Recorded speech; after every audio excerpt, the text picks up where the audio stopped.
Imagine you're dropped right into a war zone. Oh, boy. Yeah. Bullets are flying everywhere overhead. The concrete is just turning to dust all around you, and the air just smells like, ozone and copper. Right. Classic combat scenario. Exactly. But here's the catch for you. You aren't the hero of this story. Not at all. No. And you certainly aren't the weapon. You're just this completely expendable cleanup crew sent in to manage an unkillable, uncontrollable monster that your bosses have essentially just leased for the afternoon. Which is, I mean, it's a total inversion of your standard power fantasy. Completely. You're not there to win the war or save the day or, even defeat the villain. Your only job is to hold the leash of the thing that is actually winning the war. And hopefully survive the collateral damage, right? Exactly. Just try not to get stepped on. Well, welcome to this deep dive. Today, we are exploring the source material for an incredible tabletop role-playing engine called Bags.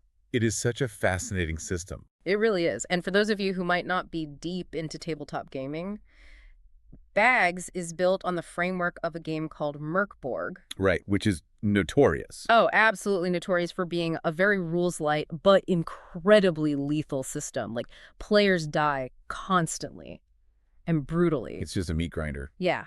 So Bags takes that engine of inevitable doom and applies it to a modern, claustrophobic, corporate horror setting. Which is just such a brilliant pairing of mechanics and theme, honestly. It really is. So our goal today in this deep dive is to unpack how the creators of Bags use these specific game mechanics, things like intentional disposability, literal ticking clocks on the table, and forced incomplete information. Right, the stuff they hide from you. Yeah, to simulate what it actually feels like to work for a massive, completely indifferent institution. Yeah.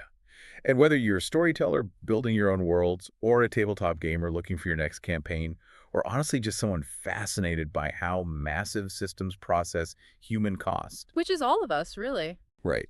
This deep dive is going to completely reframe how you think about power and what it really means to be an expendable asset. So just setting the stage here, the core premise requires you to throw out everything you know about playing the protagonist.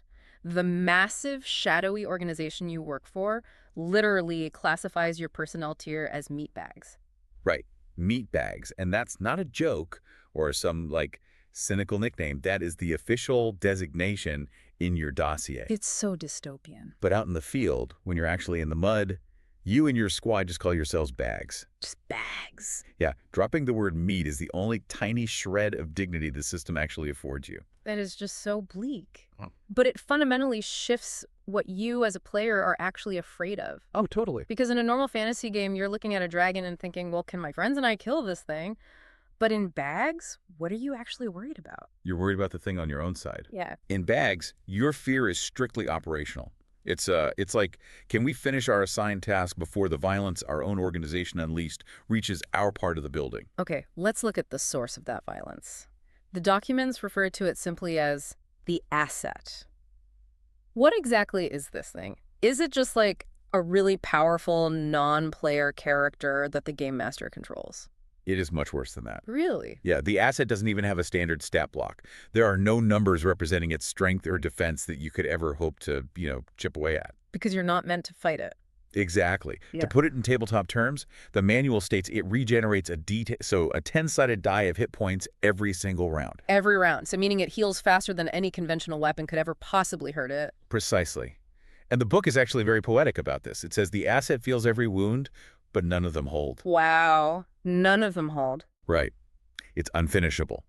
It has been killing since before human civilization even had a name for war. So it's not numb to pain. It has just outlasted every context that makes pain mean anything. That's horrifying. You really have to think of it less like a monster and more like a weather system. Okay, so if it's essentially a hurricane of violence, how does a team of regular humans even begin to direct it? Well, you have to watch for its two failure modes. Because a force of nature obviously doesn't follow a corporate project plan. Right. The first failure mode is rage. This is the asset's compulsion turned outward. It basically stops distinguishing between the enemy targets and you. Everyone in the room just becomes meat. Terrifying. So what's the second mode? Detachment. Detachment. Yeah, this is the exhaustion turned inward. The asset simply decides the current mission is boring or meaningless, and it wanders off to do its own thing. Just leaves. Just leaves you surrounded by very angry hostiles. So it's basically like trying to guide a tornado with a laser pointer. You can't actually control it. You can only hope it stays pointed at the bad guys and pray it doesn't get bored and wander into, like, a heavily populated civilian center while you're holding the bag. That is the exact dynamic at the table. And the way the game master is instructed to portray this to the players adds a whole other layer of psychological horror. How so?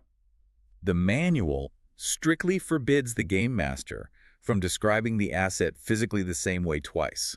Wait, really? Yeah. Why wouldn't you just tell the players what the monster looks like? I mean, don't they see it? Because the moment you give something a specific height, shape, or color, you give it a recognizable form. And for the human brain, recognition brings this weird sort of comfort. Oh, I see. By forcing the game master to shift the description every time they look at it, maybe it seems almost human in one flickering light and fundamentally wrong in the next, the horror becomes totally psychological. That's brilliant. It perfectly mirrors how a word loses its meaning if you repeat it too many times. Your brain simply cannot hold on to what the asset actually is. Okay, so if the asset is a literal shape-shifting meat grinder that can't be reasoned with, how do the players physically survive standing in the same room as it? Barely. Like, if I'm sitting at the table, how do I even move my character? So you survive through this incredibly stressful spatial mechanic called proximity bands. Proximity bands, okay. Yeah. The game doesn't use a grid with little squares for movement like a lot of tactical games do. Distance is purely narrative, and distance is your only survival tool. How do those bands work in practice, like mechanically? So there are three main bands. The innermost circle is the blast radius. You're right next to the blender. A danger zone. Very much so. But the sheer proximity to this ancient violence fills you with adrenaline, so you actually get a strength bonus for melee attacks here. Oh, a buff. A buff, yeah. But you take incidental damage constantly. If an enemy throws a bomb at the asset, you are taking the shrapnel. Right, so you generally want to back up. Naturally. And that puts you in the middle band, which is operational range. You are doing your job while the asset does its job. The enemies are too distracted by the unkillable monster tearing their friends apart to properly focus on shooting you. Makes sense. But what if you keep backing up? If you just try to run away? Then you enter the third band, which is exposed. You've gotten separated from your squad. You have no line of sight to the asset anymore. And the enemies notice. Exactly. The enemies realize you're isolated, and they actively start targeting you with everything they have. That is such a clever way to force players to stay engaged. You can't just hide, because hiding gets you killed faster than standing next to the tornado. Exactly. It forces you into the fray. So, assuming we are in that operational range, what are the players actually doing? What do the character roles look like in a game like this? The core roles exist to cover what the asset cannot do. The asset handles the mass violence. You handle the logistics of the mission. Right, the cleanup crew. Yeah. For instance, you have the spotter, whose job is to designate targets and map escape routes through the destruction. You have the scrounger, who has to physically dig through the wreckage the asset leaves behind to pull out intel or security keys. I noticed in the rules that the medic role is particularly brutal. Oh, it is? Because in a normal game, a medic heals people. In bags, from what the source material says, the medic's job is just to keep bodies vertical long enough to finish the task. Yes. And the medic carries a terrifying liability. They're required to carry biological samples extracted from the asset. Oh, no. Yes. In tabletop games, you often roll dice to defend against an attack, right? Right. If a medic player rolls a critical failure, a fumble on a defense roll, one of those sample vials shatters. Which means They literally drop a piece of the monster, which immediately releases laboratory horrors right into the room. imagine sitting at the table with your friends. You just took a hit, you ask the medic for his stim pack, they roll a natural one on the dice, and suddenly the puddle of blood on the floor starts growing teeth. It creates instant table-wide panic. I can imagine. But the most consistently stressful role is the handler. The handler. The handler is the leash. They use an encrypted comms protocol to tell the asset where to go. But bags accounts for the chaos of war. Things go wrong. Right. When those comms inevitably fail, maybe a stray bullet hits the radio, Yeah. or the asset just walks through a load-bearing wall, the handler has to physically leave the operational range and step into the blast radius to give verbal commands. You have to step right next to the tornado and yell at it. You have to yell at it. Unbelievable. Okay, but I was reading through my notes, and I saw a supplemental file that adds a fifth optional role. It's called the Auditor. Yes, the otter. And the concept seems wild to me. They don't fight at all. The manual calls them an armed Cassandra, which refers to the prophet from Greek mythology who could see the future but was cursed to never be believed. The auditor is honestly a stroke of design genius. The organization sends them because remnants, meaning dead employee bodies, don't file after-action reports. Good point. The auditor's only job is assessment. They literally sit there and document the inevitable doom of the mission. They use abilities like accurate assessment to predict exactly how a breach will fail. See, I have to admit, I'm a bit confused by this. How so? Well, if I'm getting together with my friends on a Friday night to play a tabletop game, why would I choose the auditor? My whole job is basically just standing in the corner with a clipboard, writing down how doomed my friends are while they get vaporized. It sounds completely passive. It seems passive until you sit down and play it, because the auditor shifts the liability of the game from physical survival to cognitive burden. Cognitive burden. Every other role at the table is managing the physical reality of the mission.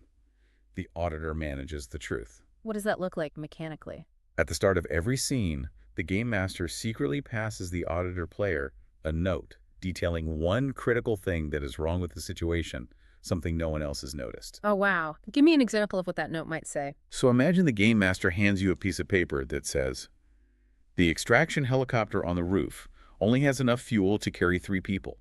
There are 5 of you." Oh, man. That is terrible. The auditor player now holds the moral weight of the entire table. They have to decide, do I spend my very limited actions trying to convince my team of this horrifying reality which costs precious time? Or do I just write it down in my private report, let my friends fight for a helicopter that can't save them, and document the disaster? They compile the evidence of the organization's lies. Exactly. That is agonizing. It's the psychological burden of knowing the train is going to crash and being the only one who can see the missing track. Precisely. And that pressure, whether you're the auditor managing secrets or the handler managing the tornado, is amplified by the fact that you have almost no time to think. Which brings us to the clock mechanic. Ah, yes, the clock. Because if proximity to the asset is a death sentence and standing too far away makes you a target, what stops the players from just barricading a door and waiting for the monster to clear the building? That is exactly what a logical person would try to do. Right. But the game punishes caution through a brutal mechanism simply called the clock. The clock is a tracker, usually 6 ticks long, that the game master marks openly on the table. So everyone can see it? It sits there like a heart monitor. The players can see it filling up. They know it's counting down to something terrible, but they're not told what it triggers. What makes the clock tick forward? I assume if you take too long to pick a lock or something. Yes, delays advance the clock, complications advance the clock. But the most insidious trigger, Yeah. the clock advances when the bags comply with orders they suspect are wrong. Wait, really? If command radios in and tells me to do something obviously shady and I just say yes, sir, to keep the mission moving, the game punishes us. It forces you to weigh efficiency against morality in real time. If you swallow the corporate lie, the dune approaches faster. That is devious. And when you inevitably fail and die, because let's be clear, your character will almost certainly die, the game does not stop. It immediately introduces a mechanic called replacement flesh. I was blown away by this when I read it. When your hit points hit 0, you don't get a dramatic death speech. The game just hands you a new character sheet instantly. The pipeline of human capital does not pause. A new bag drops in through a vent or steps off an elevator. There is no ceremony. Wow. You just draw from a list of one-sentence backstories that act as instant tragic pressure points for this new person. The backstories are so haunting, too. Things like, has 30 days left on their contract. Counting. Yeah. Or volunteered. Genuinely, nobody knows why yet. Oh, I love that one. It is the darkest corporate onboarding I have ever heard of. You are literally stepping over the warm, bleeding body of the player's last character, and HR hasn't even updated the name on the manila folder yet. You just pick up the radio and keep moving. And this raises a really profound point about the game's underlying philosophy, what we might call the scalar gap. The scalar gap. Yeah. In a lot of tabletop role-playing games, disposability and meaning are treated as opposites. You spend hours building a character. You protect them. They are an emotional investment. Like your level 10 wizard or whatever. Right. Bags argues the opposite. These characters are not investments. They're cheap vehicles meant to be driven incredibly fast until the wheels fall off. So how do you even care about them? By understanding the scale of the horror. Think about a grim science fiction universe like Warhammer 40K. Sure. Even in that brutal setting, a dying space marine gets a right of honor. Their armor is reconsecrated, their name is recorded. But a bag dies below the scale of logistics. Below the scale of logistics. You aren't even a statistic. You are a rounding error on a quarterly balance sheet. You matter at a resolution the larger institutional forces cannot even perceive. Which means you have to find meaning in how you choose to spend that highly disposable life. And that realization that you are ultimately unimportant to your bosses builds perfectly to the narrative breaking point of the game. If I'm just a rounding error, how does this game actually structure a story? It uses a strict, 7-scene structure designed specifically to break the illusion of the mission. Yeah. The game is built around the moment you realize your orders are a lie. Let's walk through how that feels at the table using the sample scenario from the documents. It's called Glass Corridor. Glass Corridor, yeah. And the setting alone is incredibly cinematic. You are dropped into this late Soviet brutalist concrete tower in a decaying, rain-slicked port city. Very moody. Very. Your team is working for the Vector Directorate, which is described as this deniable shadow network of ex-intelligence officers. So you start in Scene 0, which is the briefing. Command tells you to go to the 14th floor and extract a scientist named Dr. Elena Voss. Okay. The briefing states she is defecting to your organization because her family is being leveraged by the enemy. But the rules state that Scene 0 must always contain one hidden lie. And the lie in Glass Corridor is huge. Dr. Voss isn't defecting at all, and her family's totally fine. Right. She actually wants to give a massive archive of decrypted data directly to the asset itself. She wants to show the monster how the Vector Directorate betrayed the previous unkillable monster they had leased. She orchestrated this whole extraction just to get in the same room as the tornado. It's a suicide mission. Essentially. So the tension escalates until you hit Scene 3, which is called the debrief that isn't. This is the eye of the storm. The bags finally barricade a door, they get a moment to patch their wounds, and they find a splinter of the truth. What's the splinter in this case? In this scenario, it's an old physical photograph of Dr. Voss standing next to the asset decades ago. But she's wearing a different organization's logo. Oh, man. That would send chills down my spine at the table.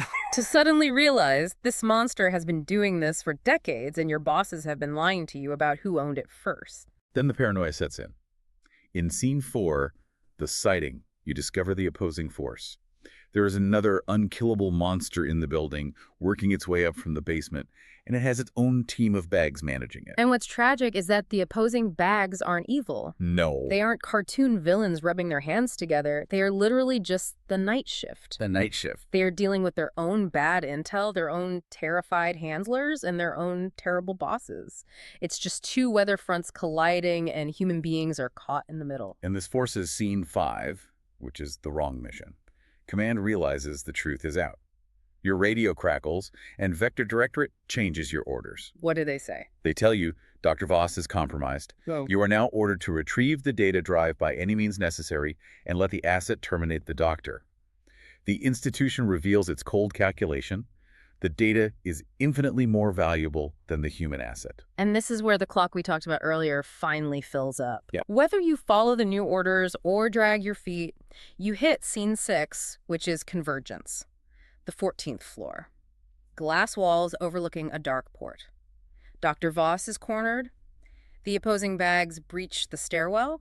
And then the walls explode as both assets arrive simultaneously. It's pure chaos. The two unkillable monsters stare at each other across the ruined office floor. What do the players do here? Here is where all the dice and the mechanics basically strip away, leaving just pure narrative weight. The bags have to decide the outcome. There are 3 possibilities. Okay, lay them out for me. The first is the managed outcome. You complete the mission, you kill Voss, you secure the data.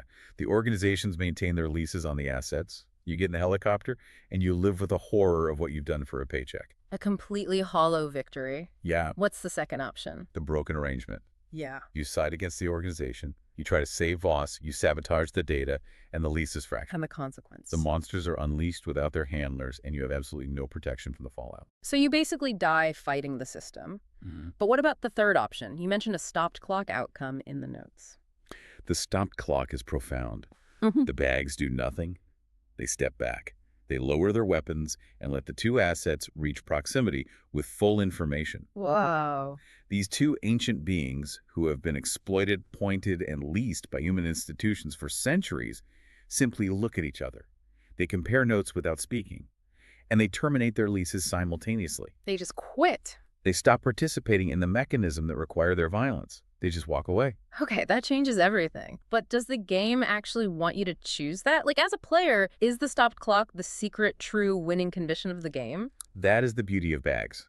The game completely refuses to adjudicate your morality. It doesn't tell you if you are right or wrong. It doesn't judge. It just watches. It simply demands that you make a moral choice on behalf of an expendable character, knowing full well that the choice will cost you something. Because there's always a cost. Right. If you let the assets walk away, the massive institutions that relied on their violence might collapse, and the downstream economic and political fallout could be catastrophic for thousands of innocent people.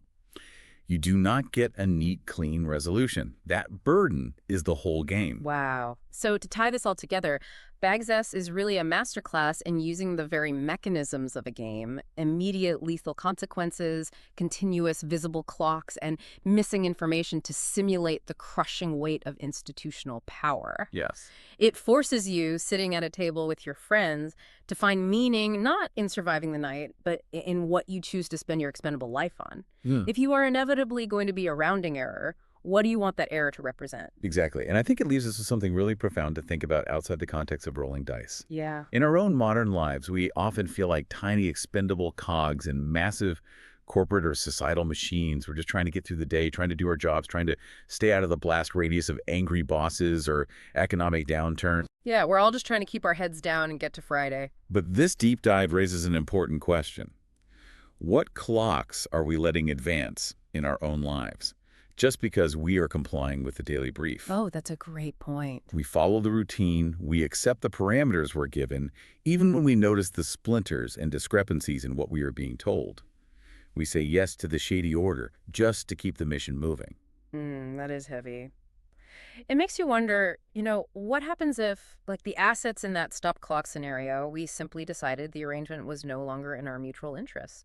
What happens if we look at the massive, uncontrollable forces we are told we have to manage and we just stop participating? That's a big question. Imagine being that expendable cleanup crew dropped into the war zone, holding the leash to a monster, and then realizing you have the power to just drop the leash. It costs something to drop it. Hmm. But maybe it is the only way the weather ever actually changes. Something to mull over the next time you clock in. Until next time, keep diving deep.